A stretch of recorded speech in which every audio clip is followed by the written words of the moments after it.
5 ऐसी simple brain activities जो आपके अभी के लो कैपेसिटी वाले ब्रेन को कन्वर्ट कर देंगी हाई कैपेसिटी वाले ब्रेन के साथ। तो समझो फाइनली आज तुम्हारे हाथ में वो वीडियो लग चुका है जिसको पूरा देखने के बाद तुम्हारा ब्रेन एक नॉर्मल ब्रेन नहीं बल्कि एक स्ट्रॉन्ग ब्रेन बन जाएगा। जो प्रॉब्लम्स तुम्हारे साथ होती हैं, मेमोरी वीक, चीजों को याद ना रख पाना, छोटी छोटी चीजें भूल जाना, तो ये सब कुछ मेरे साथ भी हो चुका है। लेकिन फिर मुझे पता चला कि कुछ ऐसी चीजें हैं जो मैं गलत कर रहा हूँ, तभी मेरे साथ ये हो रहा है। एंड फिर मुझे जाके पता चला कि इनसे कैसे निकला जाता है। तो वही मैं इस वीडियो में आपको 1 बाय 1 करके बताने वाला हूँ। नंबर 1, ओवर थिंकिंग करो। सब तुम्हें बोलते हैं कि ओवर थिंकिंग मत करो, लेकिन मैं ऐसा क्यों बोल रहा हूँ? देखो, मेरे कहने का मकसद ये है कि एक टॉपिक पकड़ो। देखो, सब इंसान अलग अलग है, हर इंसान की सोच अलग है, तो तुम्हारे पास भी कुछ ऐसा टॉपिक होगा जिसके ऊपर तुम सोच सकते हो।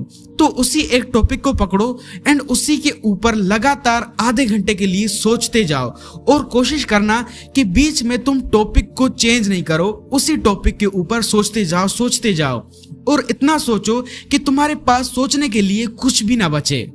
मतलब तुम एकदम थक जाओ, तुम्हें इतना बोरिंग लग रहा हो कि तुम अब कह रहे हो कि भाई बस कर। तो मैं सच कह रहा हूं, इससे तुम्हारी थिंकिंग पावर काफी ज्यादा बढ़ने वाली है। तुम किसी भी चीज के ऊपर डिसीजन काफी आसानी से ले पाओगे अगर तुम हर दिन इस एक्टिविटी को प्रैक्टिस करते हो। नंबर 2, खुद से ट्राई करो। देखो, अगर तुम किसी ऐसी सिचुएशन में फंस चुके हो जिसमें निकलने के लिए तुम्हें एक पजल सोल्व करना पड़ेगा, तो उस वक्त क्या होगा? तुम्हें वो खुद ही पजल सोल्व करना पड़ेगा ना। तो जिंदगी में भी हमारे ऐसी काफी सारी प्रॉब्लम्स आती रहती हैं।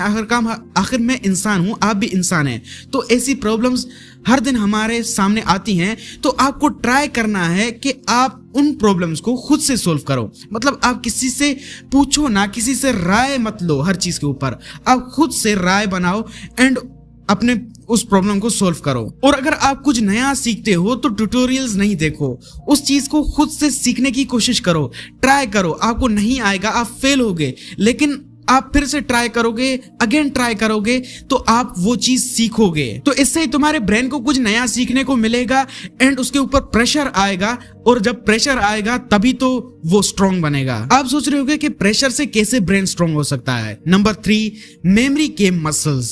देखो, मेमोरी एक मसल की तरह होती है जिसको स्ट्रॉन्ग किया जा सकता है। जैसे कि हम जिम जाते हैं एंड अपने मसल्स को गेन करते हैं, वैसे ही मेमोरी मसल्स को गेन किया जाता है। अब मेमोरी मसल्स को तो तुम डंबल के साथ नहीं इंप्रूव कर सकते, इसके लिए तुम्हें एक और एक्सरसाइज करनी पड़ेगी। जो भी तुम पढ़ते हो उसको बंद करो एंड उसे लिखो, खुद से लिखो। मतलब जो तुमने समझा है वो खुद को समझाने की कोशिश करो। और अगर तुम ऐसा नहीं करते हो तो तुम उसी वक्त टीचर बन जाओ। अपने आप तुम ऐसा इमेजिन करो कि तुम एक क्लास की टीचर हो एंड तुम्हारे सामने तुम्हारे स्टूडेंट्स बैठे हैं एंड तुम उनको वो टॉपिक समझाने की कोशिश करो। एंड फिर तुम देखो कि तुम क्या क्या चीजें समझा पा रहे हो और क्या क्या चीजें तुम नहीं समझा पाए, तो उनको फिर से रिवाइज करो एंड फिर से समझाओ। Number 4, tick your why. देखो, काफी बार हम कोई चीज याद करने की कोशिश करते हैं लेकिन फिर से वो भूल जाते हैं एंड फिर से याद करते हैं और फिर से भूल जाते हैं। हमें लिटरली 5 से 6 बार उस चीजों को याद करना पड़ता है, तब हम जाकर थोड़ा याद कर पाते हैं। तो ऐसा क्यों होता है? देखो, ब्रेन को जब पता ही नहीं होता कि वो इंफॉर्मेशन क्यों इंपॉर्टेंट है, वो चीज हमें क्यों याद रहती है।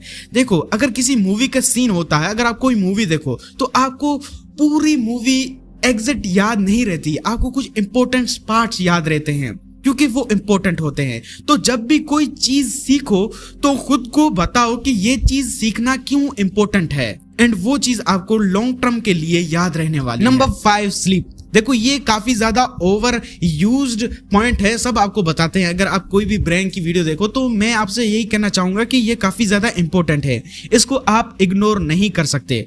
क्योंकि ब्रेन, अगर आप स्लीप नहीं करते हैं तो जो काम आज आप 2 घंटे में कर पा रहे हैं, तो आप वो कल अगर आप स्लीप नहीं करेंगे तो 3 से 4 घंटे में कर पाएंगे एंड आपको लगेगा कि आपने 2 घंटे ज्यादा काम किया, लेकिन ऐसा नहीं होता, आप उस काम को स्लो कर रहे होते हैं। देखो, काफी लोगों को ऐसा लगता है कि हम लोग मेहनत करते हैं एंड अपनी स्लीप को अगर हम लोग सेक्रीफाइस कर रहे हैं, कोई चीज बना रहे हैं, क्रिएट कर रहे हैं, तो अगर हम सोएंगे नहीं तो ये एक गुड हैबिट है। वो बिल्कुल गलत सोचते हैं, क्योंकि इससे तुम अपने ब्रेन को कहीं ना कहीं काफी ज्यादा डैमेज दे रहे हो। तो जितना हो सके अपनी स्लीप को बेटर बनाने की कोशिश करो, हर दिन एक ही टाइम पे सोने का ट्राई करो एंड एक ही टाइम पे उठने का ट्राई करो। रैंडम जागना या रैंडम सोना आपको वो क्वालिटी स्लीप नहीं दे पाएगा।